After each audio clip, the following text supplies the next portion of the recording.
Pasujudan dan makam Sunan Bonang terletak kurang lebih kilometer 4 ke arah utara dari kota Lasem. Sunan Bonang, Raden Maulana Makdum Ibrahim, wafat pada tahun 1525 Masehi dalam usia 60 tahun. Ia dimakamkan di rumah kediaman beliau di Desa Bonang Lasem, sekitar 17 km dari kota Rembang ke timur jurusan Surabaya.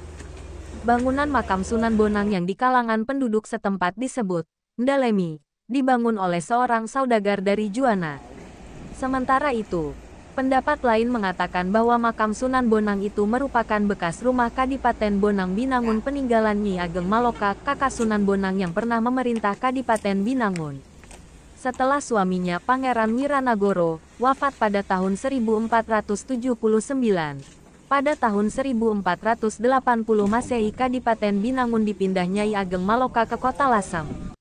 Sementara itu, petilasan Pasujudan Sunan Bonang berada di sebuah bukit Desa Bonang Kecamatan Lasem. Di tempat itu terdapat bangunan musola dengan kamar berisi batu besar yang menurut tradisi lisan digunakan oleh Sunan Bonang sebagai sajadah dan tempat salat.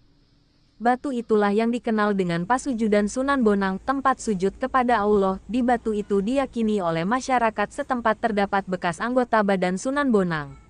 Di lokasi ini pun ada yang meyakini akan adanya makam Putri Campa, yaitu makam Binangti Winarti Kumala Wardani, yang menjadi mubaligah di Bonang sampai akhir hayatnya. Di situ banyak pengunjung orang berdatangan dari beberapa daerah untuk berziarah sampai saat ini. Wallahu a'lam.